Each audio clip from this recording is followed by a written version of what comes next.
नमस्कार दोस्तों, स्वागत है आपका हमारे यूट्यूब चैनल विधिलॉजी पर। आज हम लोग बात करने वाले हैं अनलॉफुल एक्टिविटीज़ प्रिवेंशन एक्ट 1967 के बारे में। जैसा कि पिछली वीडियो में हमने देखा कि ये जो एक्ट है ये क्यों लाया गया और इसके पीछे क्या रीजंस थे और ऐसे क्या अमेंडमेंट्स यानी कि क्या संशोधन इसमें किए गए जिसकी वजह से चर्चा में रहा है।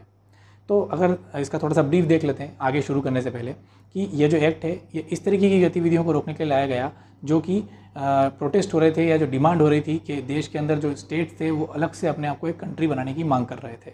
तो इस तरीके के प्रोटेस्ट को दबाने के लिए या ख़त्म करने के लिए उस टाइम यह एक्ट लाया गया था। लेकिन बाद में इसके अंदर कुछ ऐसे प्रावधान भी कर दिए गए जिससे ये कहा जाने लगा कि ये जो हमारे अधिकार हैं, फंडामेंटल राइट्स हैं, उनका भी विरोध कर रहा है। लेकिन कई बार इसका विरोध करने के बावजूद भी इसके अंदर कोई चेंजेस नहीं किए गए हैं। इसके अंतर्गत ये बताया गया है कि आखिर आतंकवादी संगठन कौन होंगे या फिर उनके कार्य क्या होंगे या आतंकवादी गतिविधियाँ क्या हो सकती है उनके बारे में बताया गया है। उनके लिए जो अपराध है उनका जो दंड होगा उसके बारे में बताया गया है, यानी कि क्या पेनल्टी उनके ऊपर लगाई जा सकती है और ऐसी कौन सी जो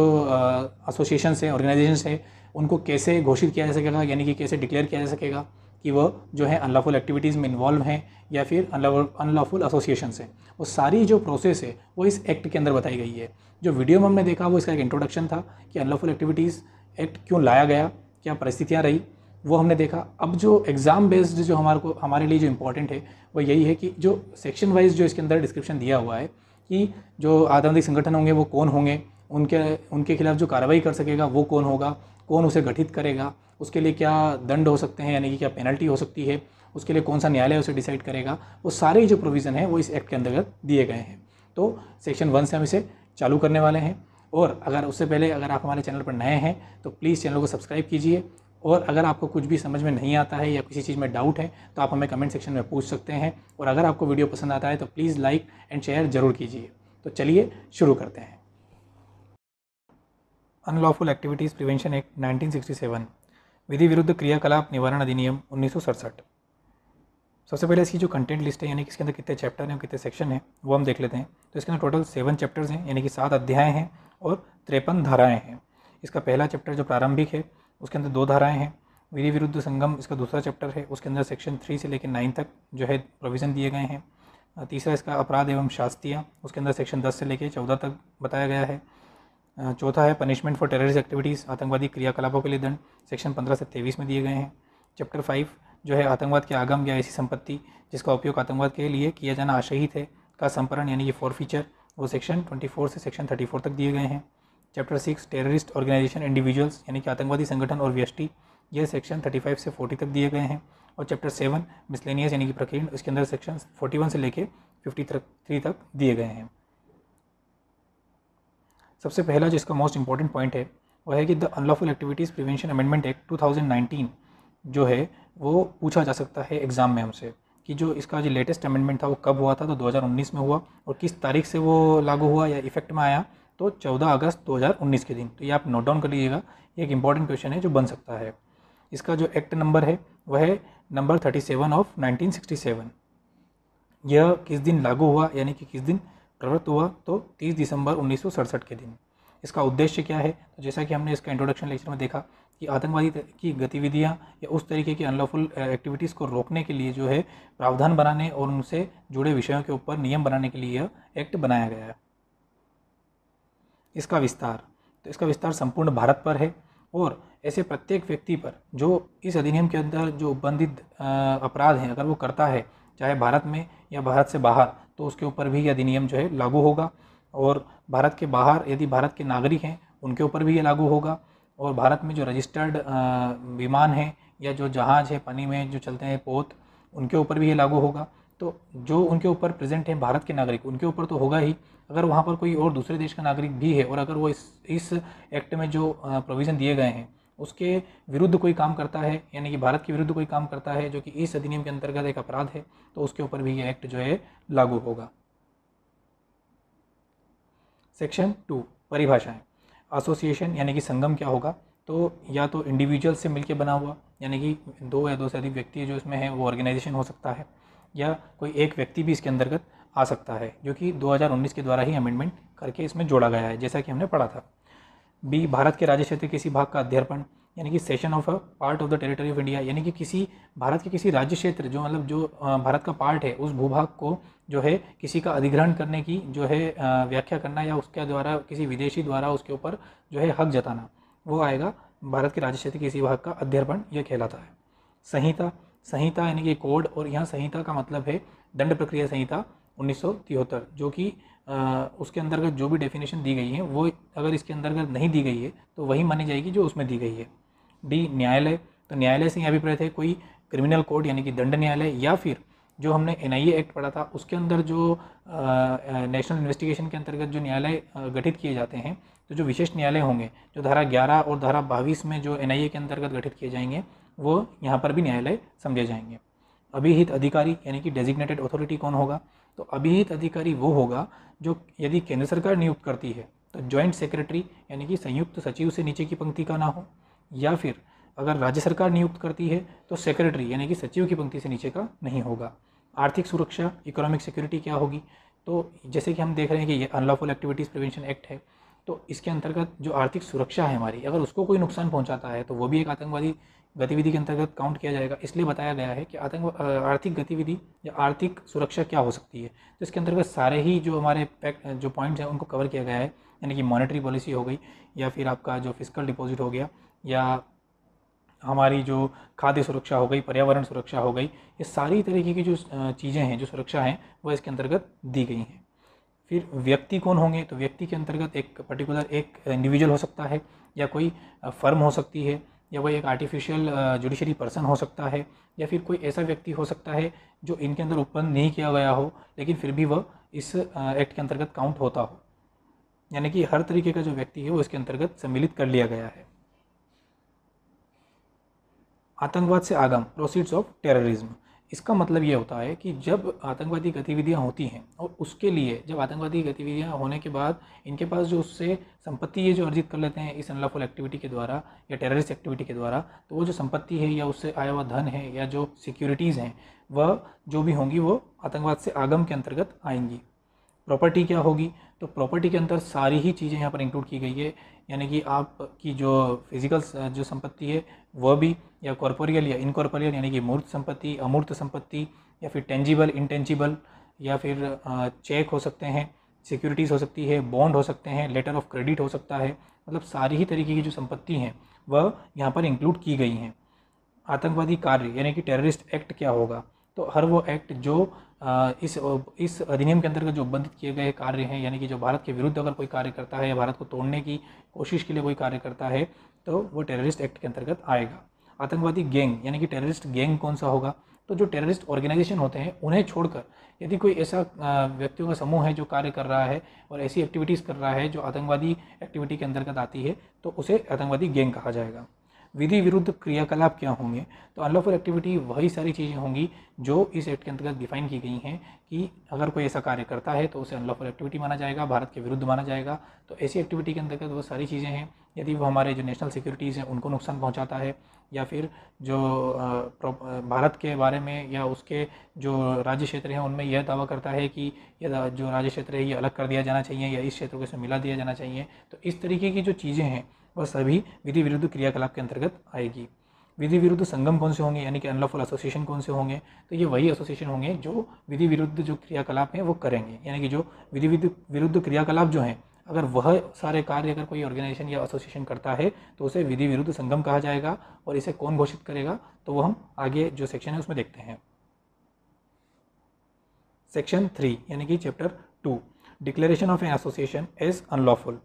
किसी संगम के विधि विरुद्ध होने की घोषणा। तो जैसा कि हमने देखा कि विधि विरुद्ध कौन घोषित करेगा, तो सेक्शन 3 में बताया गया है कि जो केंद्र सरकार है अगर उसे सही लगता है और उसे ये समझ में आता है कि ये जो ऑर्गेनाइजेशन है ये कुछ अनलॉफुल कार्य कर रहा है, तो वह जो हमारा शासकीय राजपत्र है उसमें एक अधिसूचना द्वारा उस ऑर्गेनाइजेशन के नाम को उसमें डालकर उसे जो है विधि विरुद्ध घोषित कर सकेगी। और जो ऐसी घोषणा करेगी उसका जो आधार होगा, यानी कि किस बेस पे वो उसको विधि विरुद्ध बता रही है, उसको भी वहाँ पर मेंशन करेगी। और ऐसी अधिसूचना मेंशन करने के बाद जो है वो जो अधिकरण है, अधिकरण जो धारा 5 के अंदर अभी हम पढ़ेंगे, उस अधिकरण को जो है वो जो अधिसूचना है वो प्रेषित कर दी जाएगी। और उसको प्रेषित करने के बाद जो है ये जो डिक्लेरेशन किया गया है यह उसके द्वारा पुष्टि कर दी जाएगी। तो ऐसी अधिसूचना जो है शासकीय राजपत्र के अतिरिक्त जब केंद्र सरकार के द्वारा किसी विधि विरुद्ध संगठन को घोषित किया जाता है तो उसे अधिसूचना देने के अलावा कोई एक ऐसा राज्य जो दैनिक समाचार पत्र है या उस राज्य में जिस राज्य में वह जो ऑर्गेनाइजेशन है वह एक्टिव है या उसके जो क्रियाकलाप है जो उस राज्य में चल रहे हैं तो उस राज्य के दैनिक समाचार पत्र में उसे प्रकाशित किया जाएगा। तो इस तरीके से उसको अनलॉफुल डिक्लेयर किया जाएगा। सेक्शन 4 अधिकरण को निर्देश। तो जो सेक्शन 5 में अधिकरण है उसी के बारे में यह बताया गया है कि अधिकरण को निर्देश यानी कि उसको रेफरेंस टू ट्रिब्यूनल कैसे किया जाएगा केंद्र सरकार के द्वारा। तो जब अभी हमने धारा 3 में देखा कि कैसे डिक्लेरेशन किया जाए एक अनलॉफुल एसोसिएशन का, तो धारा 3(1) ने जो अधिसूचना केंद्र सरकार के द्वारा दी जाती है कि ये जो संगम है इसको विधि विरुद्ध घोषित किया जाता है और इसके अंतर्गत जो है उसकी कौन कौन सी लिस्ट है, मतलब उसके अंदर क्या क्या इंक्लूड किया गया है वह भी उस अधिसूचना में दिया जाएगा। तो ऐसी अधिसूचना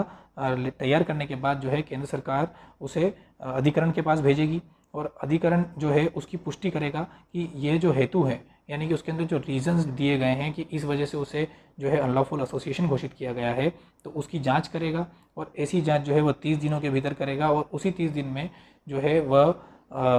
जो एसोसिएशन है उसको एक लेटर भेजेगा और उससे वह कहेगा कि वह लिखित में यह बताए कि आखिर उसे क्यों विधि विरुद्ध जो संगठन है या विधि विरुद्ध संगम है घोषित किया नहीं जाए। तो अगर वह जो अधिकरण है अगर उसे ऐसा लगता है कि जो जवाब विधि विरुद्ध संगठन जैसे घोषित किया गया है उस संगम ने जो दिया है वह सही नहीं है या अगर वो सही लगता है तो दोनों में से जो भी होगा तो जो अधिकरण है वह यह डिसाइड कर सकेगा कि यह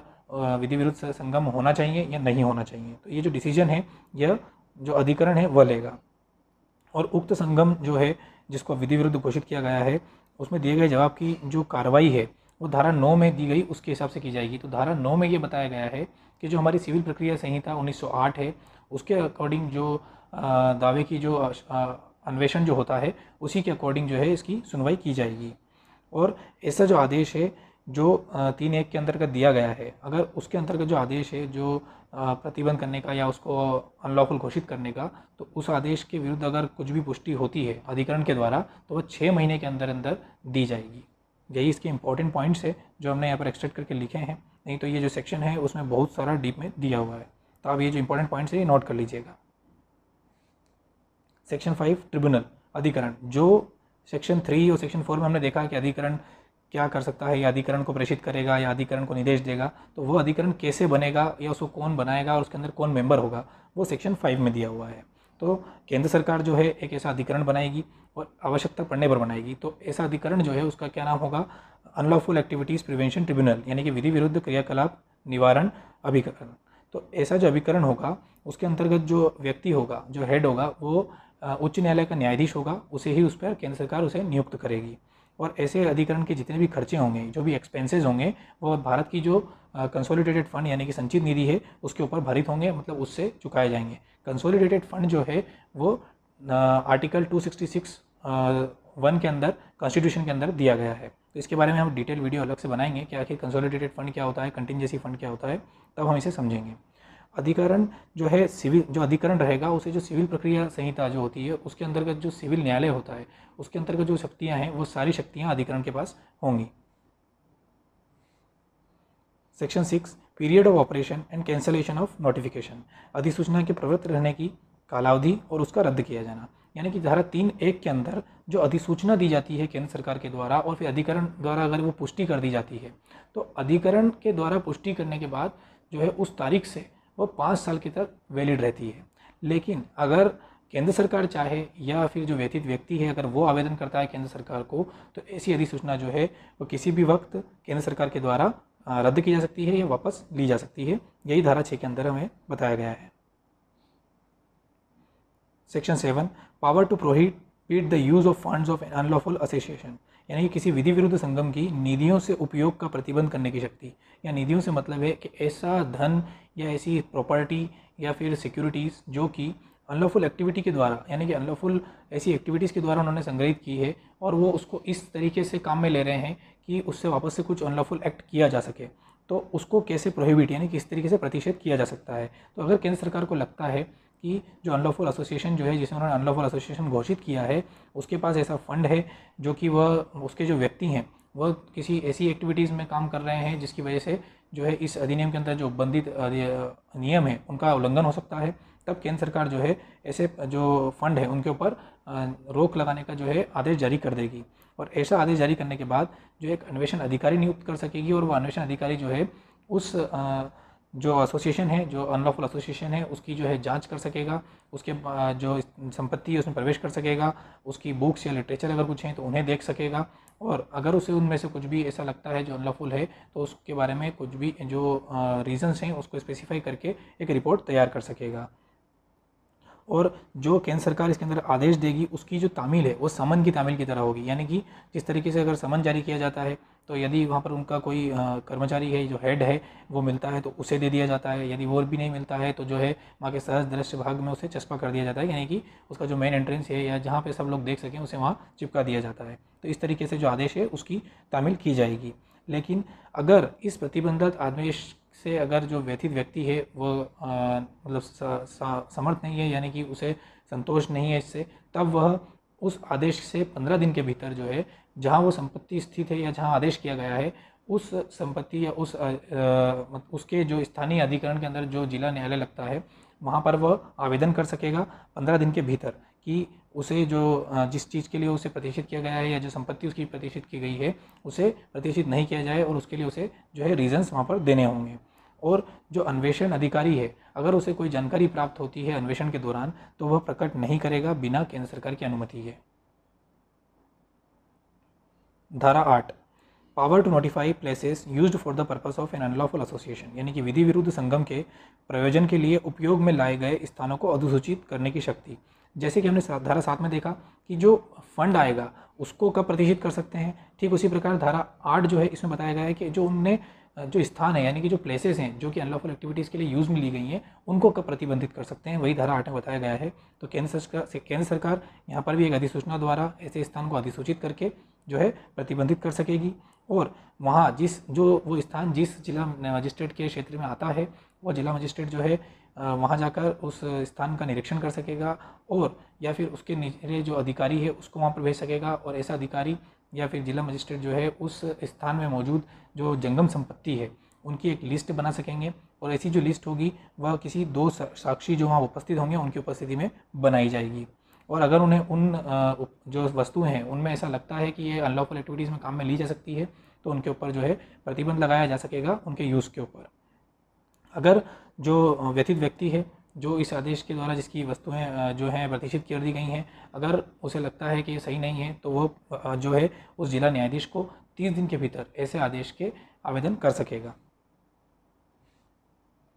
section 9 procedure to be followed in the disposal of application under this act. इस अधिनियम के अधीन आवेदनों के निपटारे में अनुसरित की जाने वाली प्रक्रिया। तो इसके अंदर जो प्रक्रिया है जो फॉलो की जाएगी अगर कोई आवेदन किया जाता है तो उसका जैसे कि अभी 30 दिन अगर कंप्लीट होता है, 30 दिन के अंदर जो उसे आवेदन करना है तो जो आवेदन की जो प्रक्रिया होगी वही होगी जो सिविल प्रक्रिया संहिता 1908 में दी गई है। और इसके अंदर जो अधिकरण है जो सेक्शन 5 में हमने देखा, या फिर जो जिला न्यायाधीश है उसका जो निश्चय होगा वह अंतिम होगा। तो ये था चैप्टर 2 और चैप्टर 1 हमारा इस एक्ट का। इसके बाद के जो चैप्टर हैं वो हम नेक्स्ट वीडियो में जो है आगे करेंगे। और अगर आपको इस वीडियो में कोई प्रॉब्लम हो या कोई डाउट हो तो आप हमें कमेंट सेक्शन में पूछ सकते हैं। अगर आपको वीडियो पसंद आया हो तो लाइक शेयर ज़रूर कीजिएगा, और अगर आप हमारे चैनल पर नए हैं तो please subscribe. Thank you for watching.